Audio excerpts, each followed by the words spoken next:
안녕하십니까. 조선일보경제부의 박사이자 방현철입니다. 여러분은 코인 투자 정보 어디서 찾으시나요? 혹시 너무 많은 이슈에 진짜를 놓치고 있지 않으신가요? 코인 시장을 파헤쳐서 진짜배기 뉴스를 전해드립니다. 그럼 8월 18일 목요일 코인 파헤치기 본격적으로 시작해보도록 하겠습니다. 오늘은 IT 전문 미디어 테크엠의 이수호 부사장 나오셨습니다. 안녕하세요. 안녕하세요. 네, 오늘도 세 가지 키워드로 코인 시장을 정리를 하려고 좀 준비를 해오셨죠? 예. 어떤 키워드 준비해 오셨나요? 요즘 이렇게 시장에 뉴스가 많은 때는 아닌 것 같은데 일단 그래도 국내에서 굵직굵직한 행사가 최근에 좀 많이 있었잖아요. 그게 이제 연결돼서 또 이 대미를 장식할 큰 행사가 열린다고 해서 그거에 한 가지 키워드를 준비해봤고 나머지 두 개는 이제 글로벌 이슈를 정리해봤는데요. 일단 키워드를 먼저 말씀드리면 첫 번째는 UDC 커밍 순. 두 번째 키워드는 마운트 곡스발 쇼크 올까. 세 번째 키워드는 중국 NFT도 불법화. 이렇게 정리해봤습니다. 예, 그럼 하나하나 이슈를 파헤쳐 보겠습니다. 첫 번째 UDC 커밍 순인데요. UDC 뭔지 잘 모르시는 분들 일단 있을 것 같은데 UDC가 뭔가요? 이게 업비트 개발자 회의의 약어고요. 아, U가 업비트. 네. 개발자. C가 이제 컨퍼런스. UDC가 그래서 업비트 개발자 컨퍼런스. 이 뒤에 그 DC가 붙는 행사가 사실은 글로벌로 되게 많아요. 그러니까 미국의 이제 샌프란시스코에서 열리는 가장 큰 게임 개발자 행사를 이제 GDC라고 부르고 우리나라에는 이제 NDC라는 게 있습니다. 이 N이 이제 넥슨의 준말인데 넥슨 개발자 컨퍼런스겠네요, 그건. 그 넥슨 개발자 컨퍼런스인데 넥슨 개발자들은 별로 없고 NC소프트나 뭐 카카오나 그러니까 그냥 국내에 있는 모든 게임사들 개발자들이 다 모여서 회의를 하는 건데 공간과 예산을 넥슨이 좀 도와준다 이렇게 해서 이제 NDC라고 부르는데 그럼 UDC 왜 이렇게 중요한 건가요? 이게 언제 열리고요, 또? 일단 올 9월에 부산에서 오프라인으로 열리고요. 이 행사는 이제 업비트의 운영사인 두나무가 주최하는 행사인데 이게 벌써 올해로 5회차입니다. 그런데 이제 한동안 왜 이렇게 크게 이슈가 안 됐냐면 코로나가 있었잖아요. 그래서 3년 동안은 이제 온라인으로 했겠네요. 온라인으로 했고 그리고 또 이 온라인으로 열리는 기간 동안 코인 시세가 그렇게 크게 변동이 없어서 재미가 없었는데 사실은 이제 작년에는 굉장히 코인 시세가 많이 올랐는데 코로나 때문에 일단 오프라인이 열리지 못했고 이번 UDC 때는 좀 그래도 그 우리나라의 쟁쟁한 코인 발행사들, 개발자들 그리고 이제 글로벌에서도 굉장히 많은 핫한 사람들이 굉장히 많이 온다고 해서 지금 일단 국내 블록체인 개발 시장에서는 굉장히 UDC를 주목을 하고 있고 이건 뭐 비단 뭐 빗썸이나 코인원이나 코빗 같은 업비트 개발사들도 이쪽에 많이 오세요. 그래서 그냥 우리나라에서 열리는 최대 블록체인 축제가 9월에 열린다. 이게 일단 오늘의 첫 번째 키워드입니다.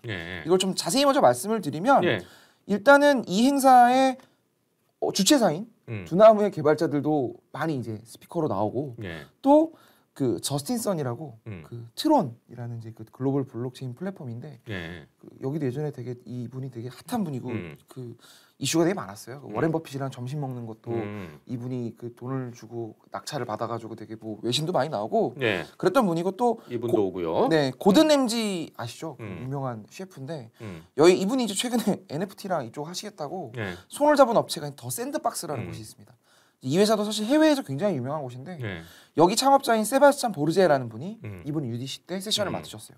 그리고 방탄소년단 우리 하이브의 이재상 대표가 직접 기술조사를 한다고 해요. 그러면 당연히 방탄소년단을 뭐 이쪽 관련된 그 팬덤 기반 IP 뭐 NFT라든지 이런 쪽 비즈니스가 이번에 그래도 최초로 공개될 것으로 보여서 쟁쟁한 분들이 오시네요. 네, 굉장히 블록체인에 관심이 있으신 분들 또 딱히 나는 코인은 관심이 없어. 하지만 미래 기술에 대한 관심이 많으신 분들 아마 굉장히 많은 분들이 이쪽에 오실 것 같고요. 그래서 얼마 전에 그 비탈린 부테릭이 국내에 왔었잖아요. 이더리움 창시자인 비탈릭 부테린이 우리나라에 왔었고 그분은 떠났으나 그분이랑 같이 한국에 입국한 이더리움 개발진들이 지금 그대로 한국에서 기다리고 있어요. 아, 요거를 이것도 같이 하려고. 그러니까 사실은 지금 블록체인은 어느 나라든 명확한 기준이나 규제가 없기 때문에 이렇게도 만들어보고 저렇게도 만들어보고 굉장히 논의가 활발하고 그 블록체인은 사실은 그 고유의 기술이라기보단 대부분 오픈 소스잖아요. 그러니까 오픈 소스라 하면 시중에서 쉽게 그 기술자들이 여러 가지 공개되는 것들을 갖고 이렇게도 만들어보고 저렇게도 만들어보고 일종의 레고처럼 생각하시면 되는데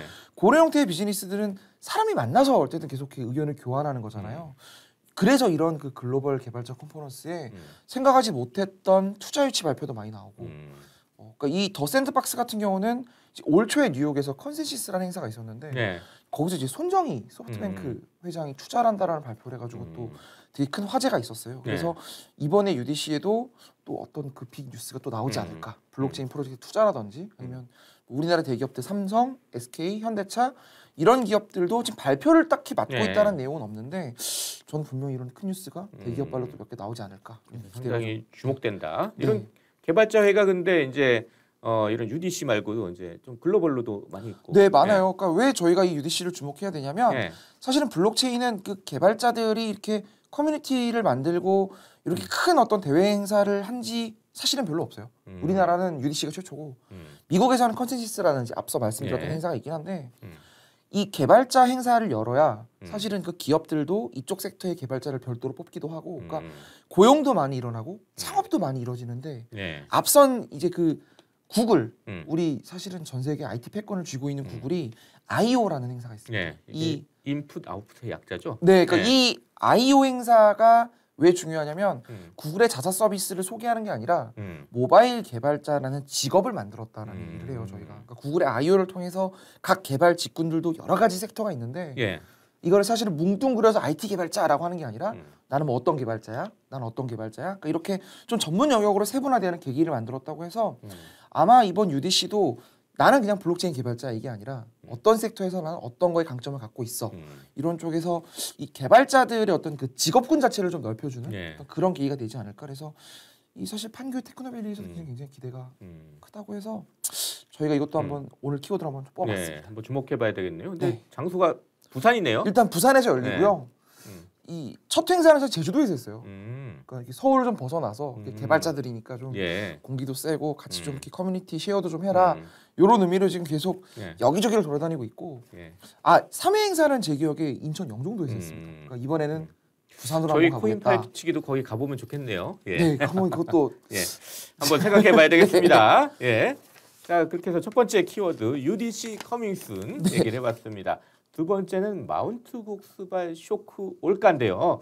이 마운트 곡스 사실 우리 여러 번 코인 파헤치기에서 좀 다뤄보긴 했지만 한번 또 정리를 또 해보죠. 네, 이게 그 대형 해킹 사건으로 파산한 곳입니다.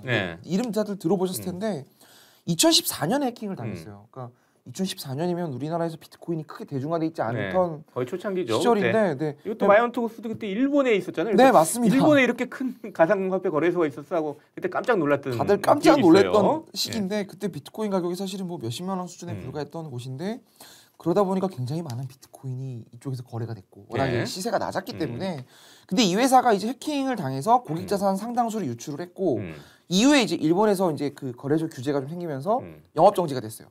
그래서 한동안 막혀 있다가 지금 최근에 마운트곡스가 영업 재개를 할 것이다.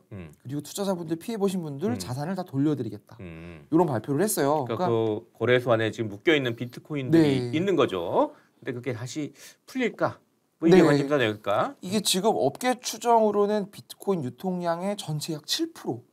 시세 기준으로는 180억 달러 가량이 이 마운트콕스에서 유출이 됐다라고 추산을 하고 있고 이 중에서 마운트콕스가 우리가 지금 보관 중인 것들, 그러니까 해킹 피해를 당했을 때 이제 뭐 글로벌 규제 기관이나 감독 기관을 통해서 회수한 것도 꽤 많다고 해요. 그러니까 파는 과정에서 이제 적발해서 마운트콕스에 돌려주는 경우도 좀 있다고 했는데.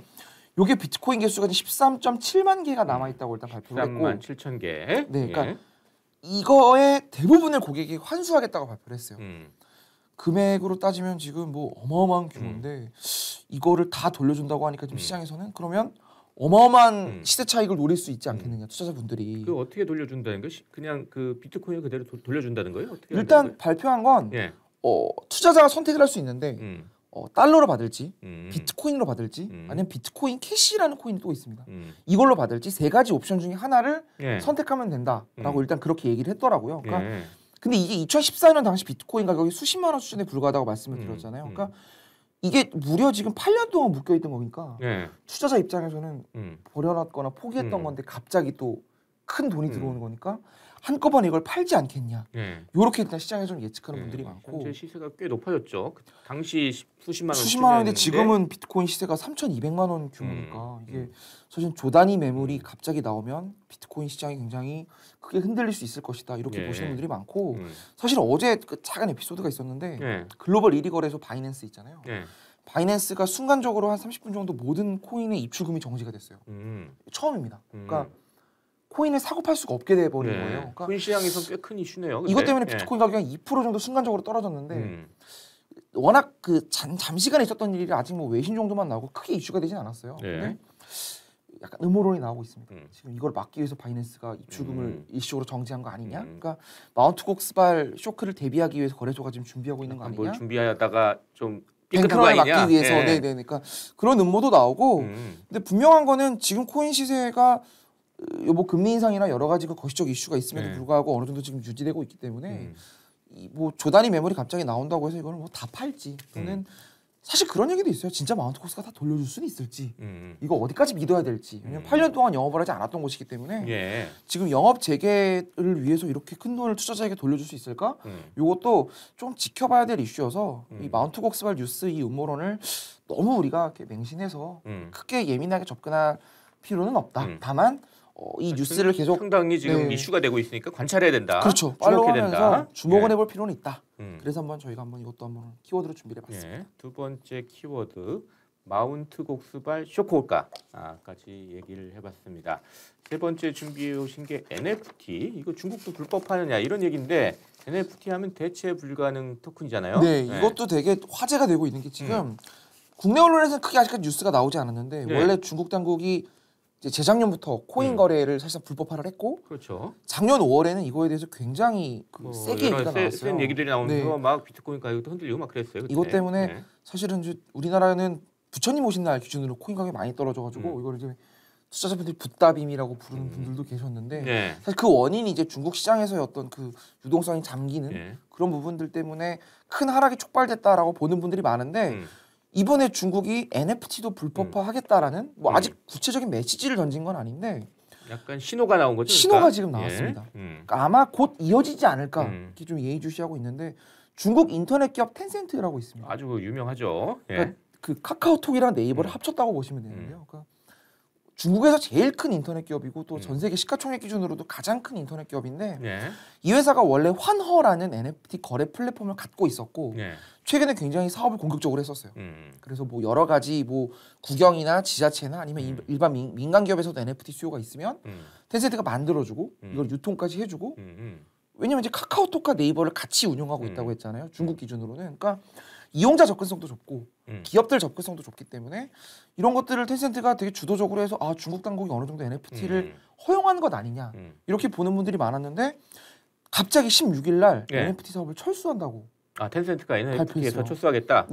그리고 NFT를 소유한 사람은 환불할 경우 환불을 요청할 경우 이것도 도와주겠다 이렇게까지 지금 나섰는데 텐센트가 앞으로 이제 NFT 사업은 하지 않겠다 그런 거네요. 네. 텐센트가. 그래서 외신을 좀 찾아봤더니 일단은 지금 미국발 외신들에서도 이런 얘기들이 조금씩 나오고 있어요. 그러니까 중국이 NFT 사업을 철수할 것으로 보여진다. 로이터 같은 경우도 어제 보도가 됐더라고요. 그러니까 규제 당국이 NFT 관련 기업 전수조사가 시작했다라는 내용이 이제 로이터 기사였는데, 그러니까 코인 불법화 이후에 시장이 크게 요동이 쳤는데 중국이 NFT까지도 전수조사를 나섰다면 아마 전 세계 NFT 시장이 굉장히 큰 혼란에 직면할 것이다. 이런 내용이 일단은 핵심이고요. 그동안 일단 중국 정부는 코인 자체, 코인 거래는 불법화 시키고 뭐 상당히 강한 규제를 했는데 NFT 자체는 규제가 없었어요. 규제를 안 했던 거죠. 그러니까 텐센트 말고도 알리바바나 뭐 바이두, 징둥닷컴 이런 중국에도 빅테크 기업들이 있고 또 중국 국영 언론사인 신화사가 있습니다. 신화통신. 그러니까 중국은 사실상 언론을 중앙 정부에서 지금 핸들하고 있는데 여기서도 NFT를 만들었어요. 심지어 뉴스 사진을 11만여 건을 선정을 해서 디지털 사진 NFT를 만들기도 하고 그런 뉴스도 나왔죠. 네, 일부 지자체는 아예 그 유적이라든지 오래된 중국의 문화재를 NFT로 해서 이걸 관광 산업에 쓰는 게 어떨까 뭐 이런 식의 내용도 되게 많이 나왔던 것 같은데 이것도 텐센트의 블록체인 기술을 상당수 활용했다고 해요. 그러니까 사실상 중국의 모든 NFT 사업은 다 텐센트가 발을 뻗고 있는 건데 텐센트가 그러니까 NFT 거래 시장을 투자자들 입장에서는 코인은 막는데 NFT는 풀어주는 거 아니야 이렇게 생각할 수 있겠네요. 그래서 우리나라 기업들도 중국에서 사업을 하시는 분들이 꽤 된 걸로 알고 있고 실제로 앞서 말씀드렸던 그 이더리움 행사 우리나라에서 크게 열렸던 그런 대회 행사에도 중국 NFT 개발자들이 우리나라에 많이 와서 저도 몇 분에게 인사를 좀 드렸는데 우리나라 NFT 시장에 대해서도 굉장히 이해도가 깊고 중국이 되게 앞선 기술을 갖고 있으니까 우리가 직접 한국에 있는 민영 기업들의 NFT화를 도울 마음이 있다. 뭐 이렇게 비즈니스를 하시더라고요. 근데 이제 이런 분들이 중국에서는 사실상 예, 그렇게 갑자기 힘을 쓰기가 텐센트가 이제 철수한다고 하니까 어려워진 거죠. 예, 그러니까 전면적 규제에 나서는 거 아니냐 이런 네. 저 신호들, 의심들이 나오고 지금 중국에서 열심히 하시는 분들도 이거 아닌 것 같다 뭐 이렇게 생각하시는 것 같기도 하고. 네. 그러니까 네. 아마도 사실은 그 현물 코인이랑 좀 다른 게 NFT는 그 매수 매도 호가 체결도 좀 어렵고 또 이게 거래 시장이 지금 뭐 우리나라 코인 시장처럼 그 이용자 환경이 그렇게 좋은 게 아니잖아요. 허들이 네. 분명히 있기 때문에 아마 이 중국의 NFT 불법화가 본격화가 되고 발표를 해도 크게 시장이 요동칠지는 조금 지켜봐야 될 여지는 있어요. 뭐 코인 가격이 NFT처럼 막 크게 떨어지거나 NFT 가격이 이거는 조금 지켜볼 필요가 있는데 분명한 건 NFT 시장도 유동성의 영향을 받아서 덩치를 불렸고 또 이쪽 시장의 개발자나 투자자들도 대부분 중국 쪽이랑 직간접적으로 다들 영향을 맺고 있기 때문에 네. 우리나라도 분명히 영향이 없지는 않을 것으로 보여진다. 그래서 또 이런 얘기를 하시는 분들도 있어요. 중국 내 네. NFT 발행사랑 거래 플랫폼이 내수 사업이 어려우면 국내로 도피할 것이다. 실제로 이런 적이 있었던 게 중국이 코인 거래소가 다 불법화가 되니까 네. 바이낸스는 해외로 갔고 후옵이나 OK코인이나 다 국내 법인을 만들고 우리나라에서 영업을 하더라고요. 그러니까 네. 실제로 몇몇 곳은 지금도 우리나라에서 영업을 하고 있어요. 그러니까 외화 반출이나 이런 부분도 사실은 중국의 코인 거래소 때문에 여러 가지 이슈가 좀 있었는데 NFT 발행사도 중국 쪽의 개발자 회사들이 대거 우리나라로 들어와서 여기에 또 뿌리를 내릴 가능성도 있기 때문에 이것도 조금 규제 당국이 좀 면밀히 봐야 될 필요가 있다. 이런 목소리도 있더라고요. 여튼 지금까지 NFT 규제에서 별다른 얘기하지 않던 중국 당국이 네. 뭔가 움직임을 보이는 것 같은 지금 신호가 나왔어요. 네. 그렇기 때문에 좀 주의해서 좀 봐야 되겠다. 이렇게 해석을 하면 되겠습니다. 네. 자, 이렇게 해서 거의 코인 파헤치기 마무리할 시간이 다 됐는데요. 저희 시청자, 구독자 여러분께 마무리 인사 짧게 좀 부탁드리겠습니다. 네, 요즘 뭐 코인 시장이 되게 크게 뭐 변동도 없고 되게 재미가 없다고 하는데 지금 시점이 되게 공부하기 좋은 시기인 것 같아가지고 뭐 어피트 개발자회의 아까 앞서 말했던 것처럼 뭐 큰 행사도 여러 가지 열리고 기사도 네. 많이 나올 거고 또 뭐 최근에 한 달 전에 있었던 뭐 이더리움 행사도 지금 계속 우리나라에서 발표되는 것들이 많거든요. 그러니까 지금 적극적으로 좀 공부를 해서 내년 상반기를 준비하자 이런 말씀을 좀 드리고 싶습니다. 예, 알겠습니다. 8월 18일 목요일 코인 파헤치기 마칠 시간입니다. 유튜브 조선일보 머니 채널에서는 매주 목요일 코인 시장의 이슈를 생생하게 전달합니다. 구독은 물론 알림 설정까지 해주셔서 알찬 정보들 놓치지 마시길 바랍니다. 지금까지 코인 시장의 이슈를 생생하게 전달한 코인 파헤치기 함께해 주신 IT 전문 미디어 테크엠의 이수호 부사장 그리고 저는 조선일보 경제부의 박사기자 방현철이었습니다. 그럼 다음 시간에 또 뵙도록 하겠습니다. 감사합니다. 감사합니다.